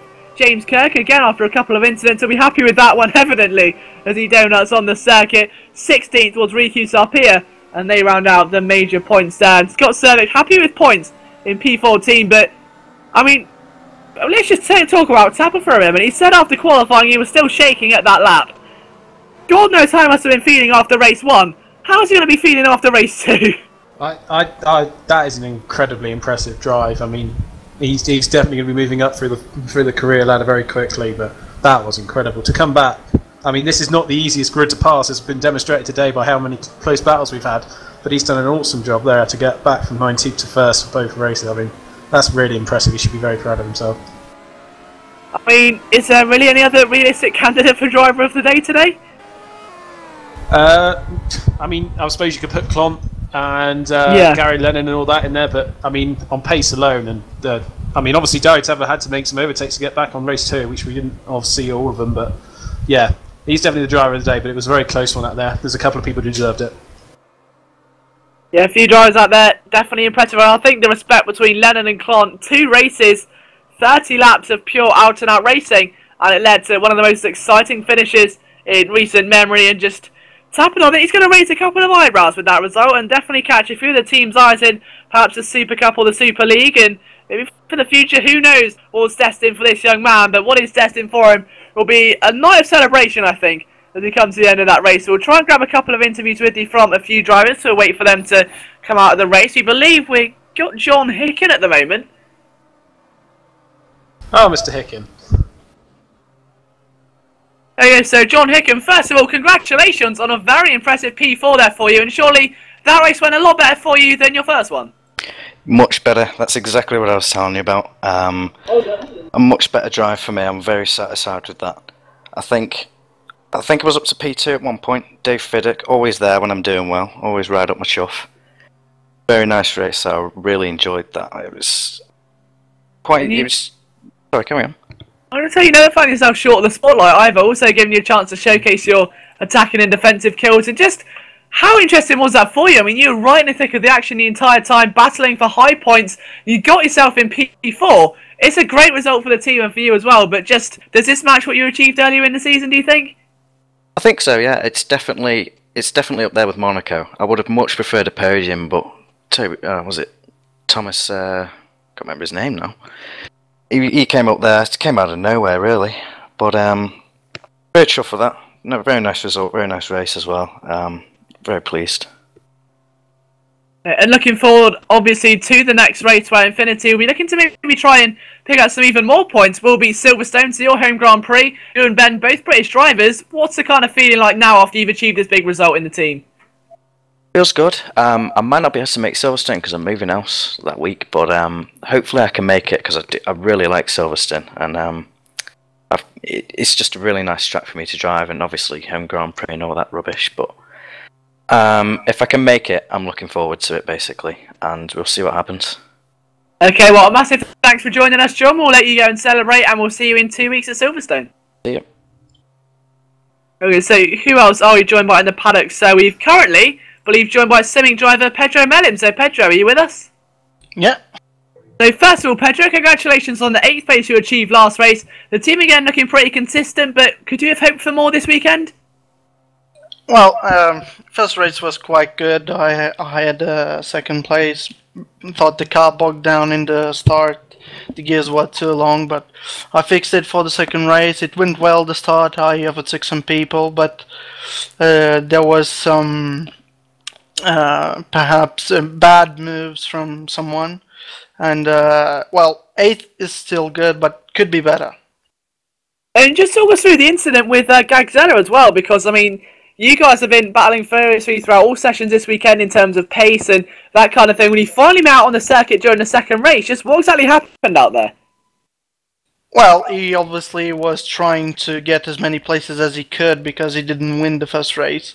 And I think he went too aggressive. Well, most of the guys know he's fast and perhaps take easy a bit, but I don't take easy. I fight for my win or fight for my place, and he didn't thought I would fight. And well, you could see you can see the replay. I think he spin me out at least 2 times, and that's not acceptable. That's not for me. No, I think the majority of the paddock on your side with that one, but in the kind of, you know, every card has its silver lining. He did retire from the race, and you did gain some valuable points on him, so you can take that a very positive weekend for you.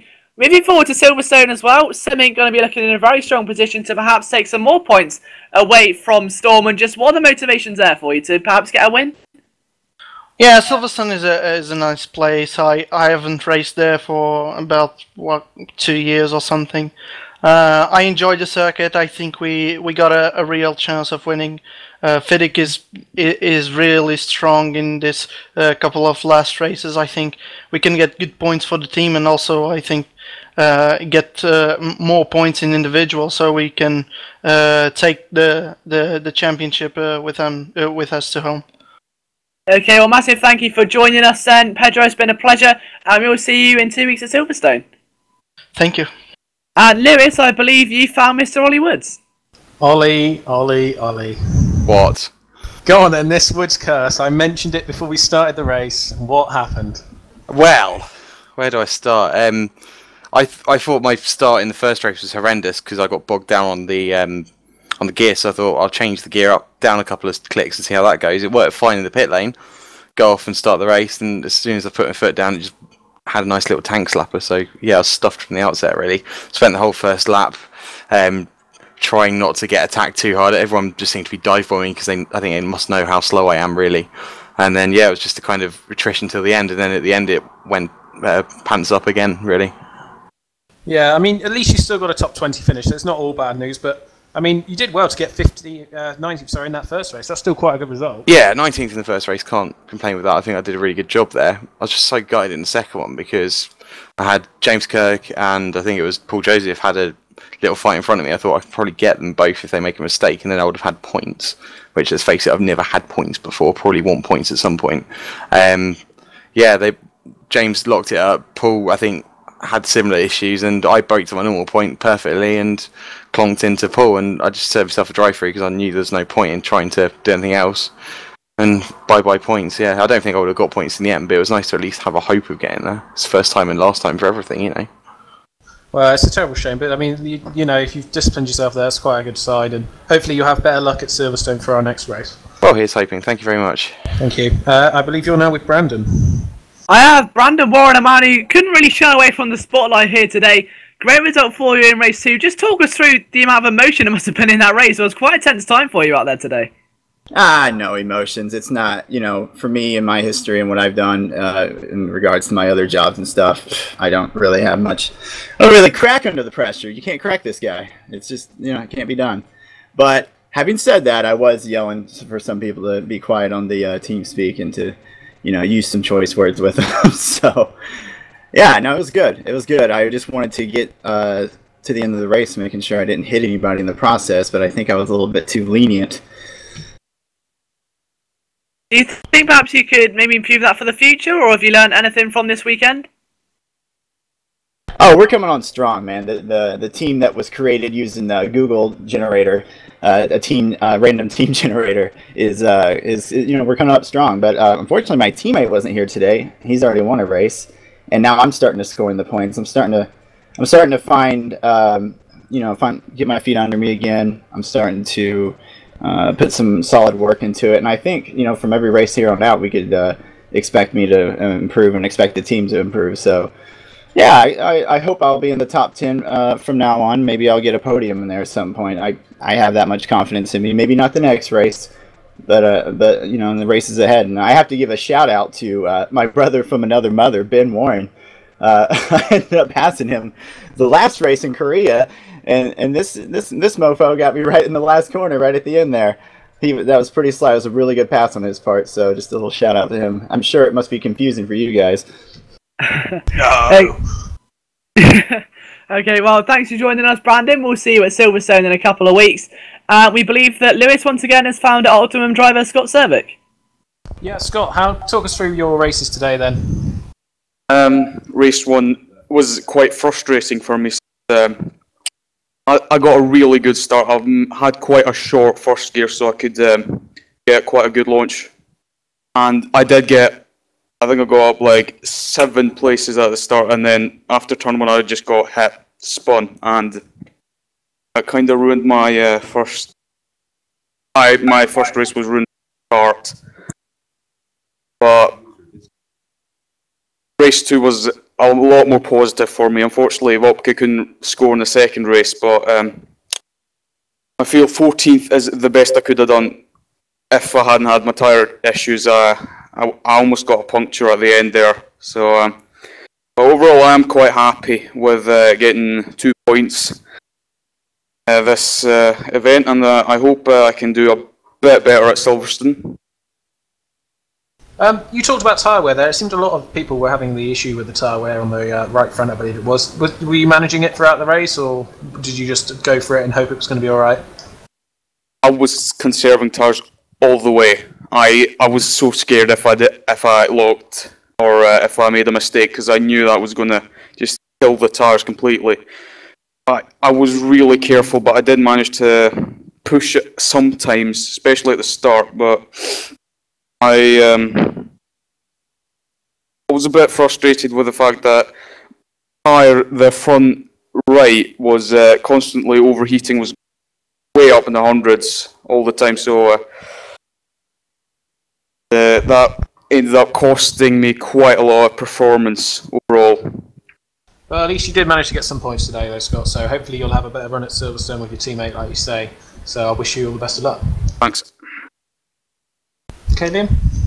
Okay, so it is now a pleasure to be joined by double race winner Dowie Tapper. And first of all, a massive, massive congratulations from everyone here at the GPVWC. I read your comment in qualifying and said that you were shaken up with that lap. After race 1, I'm sure your adrenaline's must have been all over the place. And now after a second race win, just how are you feeling right now?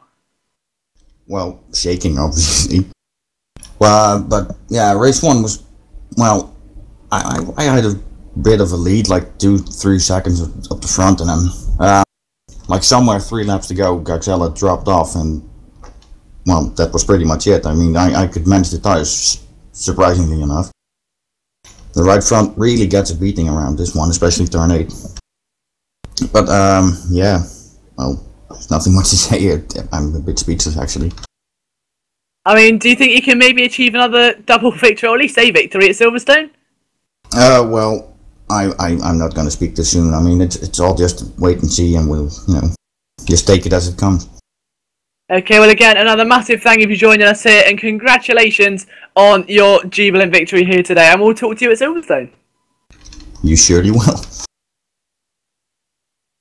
Okay, so I think that just about rounds out our coverage for today, Lewis. So before we go, just final thoughts on what we've seen here today. Overall, very impressed with the racing. I hope that continues in the Super Cup and when I'm racing in the Super League on Thursday. So make sure if you're watching now to check them broadcasts out, because I'm sure they'll be just as full as crashes and drama and overtaking. But very impressed with the Formula Challenge races today. That was some of the stuff we've seen is incredibly clean. Some not so clean, but it's more than made up for it. So I'm very happy.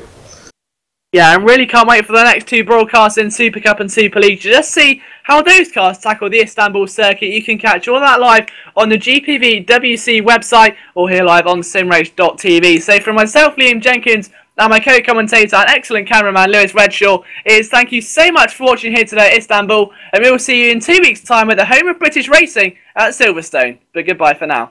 Bye.